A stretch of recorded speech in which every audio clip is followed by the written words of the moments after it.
3 दिन झमाझम बारिश होने के बाद आज जो सुबह की शुरुआत हुई वो हुई ठंडी ठंडी हवाओं से।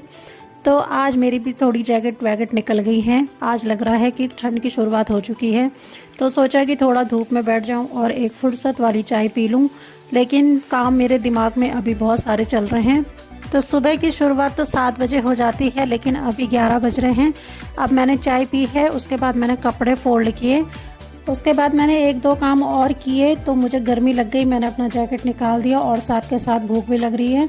तो अभी ना ये लंच का टाइम है ना ब्रेकफास्ट का टाइम है, तो मुझे लगा कि मुझे कुछ फ्रूट्स खा लेने चाहिए। तो फ्रिज में 2 अनार के अलावा कोई दूसरा फ्रूट नहीं था, तो मेरी मजबूरी बन गई इनको खाना। अच्छा, जब ऐसी छिलने मिलने वाली चीज़ें होती हैं ना, तो उस टाइम पे मम्मी लोगों की बहुत याद आती है कि यार मम्मी लोग होते तो वो छिल छुल के दे देते और हमें सिर्फ खाना ही था।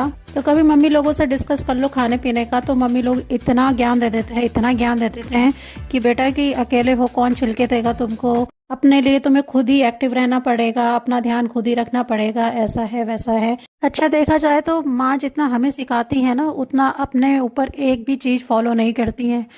ना उनका टाइम पे खाना होता है, ना रेस्ट होता है, ना उनका अपनी हेल्थ पे ध्यान होता है।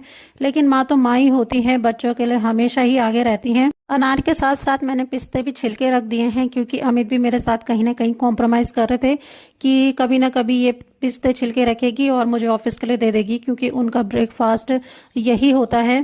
तो भाई उतने पिस्ते नहीं निकले जितने मेरे हाथ से खून निकल गया, और दूसरी चीज ये कूड़ा निकल गया। पिस्ते छिलते छिलते हाथ में कट लग गया था, फिर ब्लड को बड़ी मुश्किल से रोका और अब मैंने उसमें बैंडेज लगा लिया है। तो बैंडेज भी ज़्यादा देर तक टिकने वाला नहीं है, क्योंकि वाटर प्रूफ तो लिखा रहता है इन बैंडेज में, लेकिन ये होते नहीं है। तो इतना करते करते 2:15 हो गए और मेरे खाने का टाइम अब हो रहा है।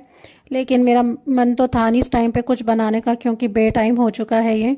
फिर मुझे सब्जी दिखी मिक्स वेज और चावल दिखे, तो मैंने इन्हीं को ही मिक्स कर दिया और पुलाव टाइप का बनाया।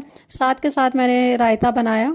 तो आप लोगों के साथ कभी ऐसा होता है कि आप लोग अपने लिए बहुत आलस करते हो, और अगर आपके सामने 10 लोग आ जाएं और 10 लोगों का आपको खाना बनाना पड़े तो आप बना लोगे?